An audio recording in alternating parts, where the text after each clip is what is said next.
कटक से कटक तक एक राष्ट्र की परिकल्पना देने वाले पेशवा बाजीराव की पावन धरा स्वराज मेरा जन्मसिद्ध अधिकार है, गणनायक से लोकनायक बनने की यह पावन धरा जिन्होंने तिलक को लोकनायक बनाया, देश के प्रथम स्वातंत्र समर को 1857 के प्रथम स्वातंत्र समर को देश का आजादी का स्वतंत्रता समर बनाने वाले वीर सावरकर और एक विधान के माध्यम से सब समान की संकल्पना को साकार करने वाले डॉक्टर बाबा साहब भीमराव अंबेडकर की इस पावन धरा महाराष्ट्र की धरा को नमन करते हुए मैं आप सबका हृदय से अभिनंदन करता हूं। बहनों और भाइयों, मैं कल भी महाराष्ट्र में चुनाव प्रचार में था। आज प्रातःकालीन सत्र में भी मैं महाराष्ट्र के अंदर ही नागपुर और उसके आसपास के क्षेत्र में चुनावी रैलियों में था। आज मुझे मां मुंबा देवी की इस पावन धरा मुंबई के अंदर मीरा मयंदर थाने उल्लासनगर की जनता को संबोधित करने का अवसर प्राप्त हो रहा है। चुनाव चल रहे हैं। एक और दुनिया के सबसे लोकप्रिय यशस्वी नेता प्रधानमंत्री मोदी जी के नेतृत्व में भारतीय जनता पार्टी महायुति गठबंधन इस चुनावी समर में महाराष्ट्र के अंदर आप सबके सामने है। और दूसरी ओर जिनकी न नीति है न राष्ट्र के प्रति कोई अच्छी नीयत है, न नैतिक बल ही रह गया है, ऐसा अनैतिक अनाड़ी गठबंधन के रूप में महाअघाड़ी भी आपके बीच में इस चुनावी समर में है। बहनों और भाइयों, ये चुनाव मात्र चुनाव नहीं है, ये चुनाव हम सबके लिए इस राष्ट्र की अस्मिता और अस्तित्व को वैश्विक मंच पर पुनर्स्थापित करने के प्रधानमंत्री मोदी जी के अभियान के साथ हम सबके सहयोग की सहमति भी है। और इसीलिए मैं महाराष्ट्र की जनता जनार्दन से अपील करने के लिए आया हूं। हमने बदलते हुए भारत को देखा है पिछले 10 वर्ष के अंदर। प्रधानमंत्री मोदी जी के नेतृत्व में ये बदलता हुआ भारत जो अपने देश की सीमा की सुरक्षा करना जानता है। याद करिए 2014 के पहले के भारत में क्या होता था। 2014 के पहले के भारत में पाकिस्तान घुसपैठ करता था, आतंकी वारदात को अंजाम देता था, आवाज उठती थी। कांग्रेस नेतृत्व की सरकार कहती थी कि बोलिए मत, पाकिस्तान से संबंध खराब हो जाएंगे। 2014 का भारत आज वह किसी को छेड़ता नहीं, कोई छेड़ता है तो छोड़ता भी नहीं। आज तो भारत की सीमा सुरक्षित है, दुश्मन घुसपैठ नहीं कर पाता है, आतंकी वारदात को अंजाम नहीं दे पाता है, बल्कि एक और भारत अपने 80 करोड़ लोगों को फ्री में राशन की सुविधा का लाभ दे रहा है। और दूसरी तरफ पाकिस्तान 23 करोड़ की मात्र आबादी वहां वह भी भूखों से मरने के लिए तड़प रही है। बहनों और भाइयों, देश के अंदर आज सुरक्षा का वातावरण है। आतंकवाद की जड़ कश्मीर की धारा 370 समाप्त हुई। कांग्रेस अभी फड़क रही है कि इसको फिर से लागू किया जाए, लेकिन प्रधानमंत्री मोदी जी ने कह दिया है कि कांग्रेस की 4 पुस्त भी कश्मीर में धारा 370 को फिर से लागू नहीं कर सकती। आज देश के अंदर वर्ल्ड क्लास इंफ्रास्ट्रक्चर बन रहा है। Highway, railway, metro, IIT, IIM, AIIMS, one district one medical college, हर घर नल की योजना जैसी योजनाएं भी लागू हो रही हैं।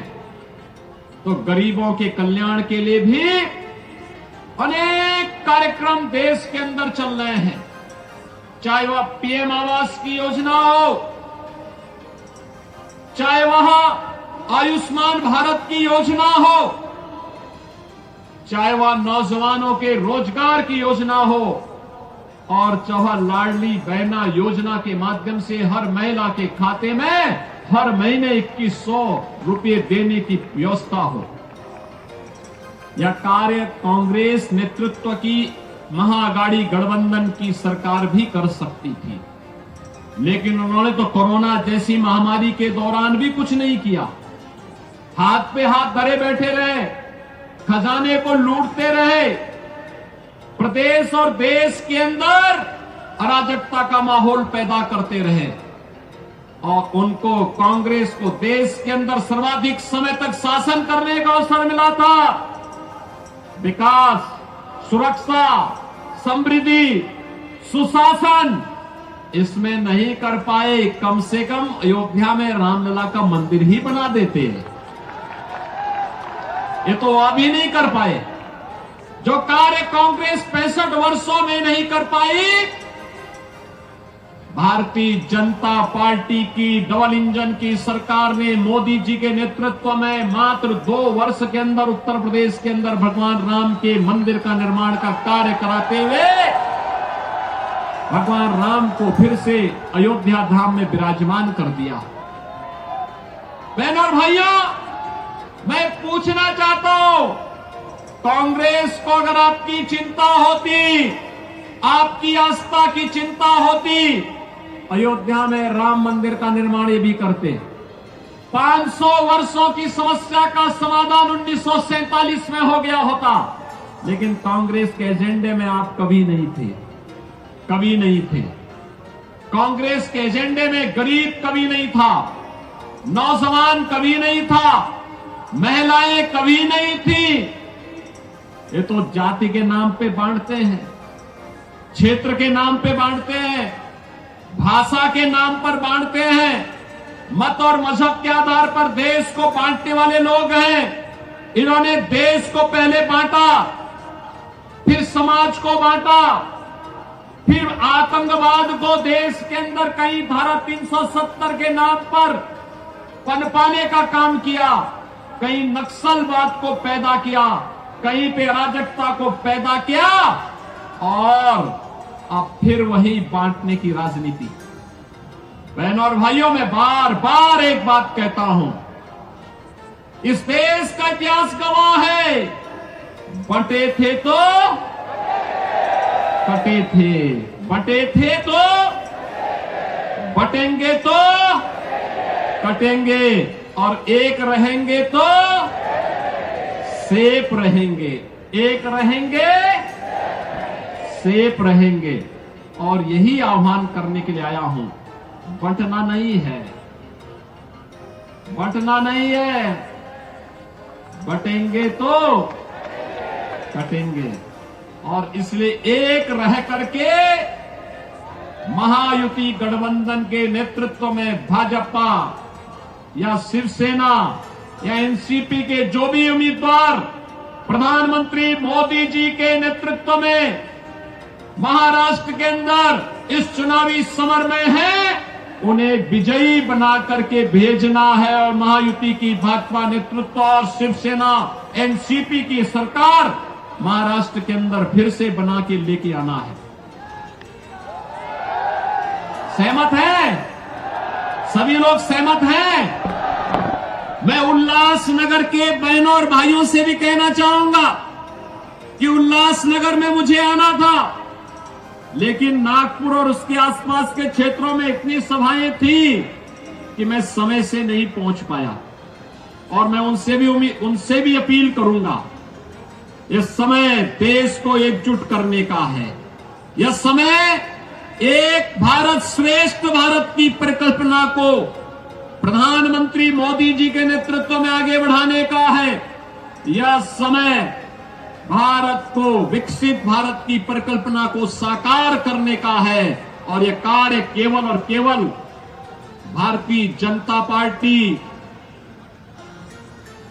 शिवसेना, एनसीपी नेतृत्व की महायुति गठबंधन ही कर सकता है। और इसी के लिए आप सबसे मेरी अपील है, भारतीय जनता पार्टी ने मीरा महेंद्र से श्री नरेंद्र मेहता जी को अपना उम्मीदवार बना करके आपके बीच उतारा है। श्री प्रताप सरनाईक को शिवसेना उम्मीदवार के रूप में थाने मीरा महेंद्र से शिवसेना महायुति गठबंधन के उम्मीदवार के रूप में आपके बीच में उतारा गया है। और उल्लासनगर से श्री कुमार उत्तम चंद एलानी को भारतीय जनता पार्टी महायुति गठबंधन के प्रत्याशी के रूप में उतारा है। इन सबको आपका आशीर्वाद प्राप्त होगा। जहां तक मेरी आवाज जा रही है, दोनों हाथ उठा करके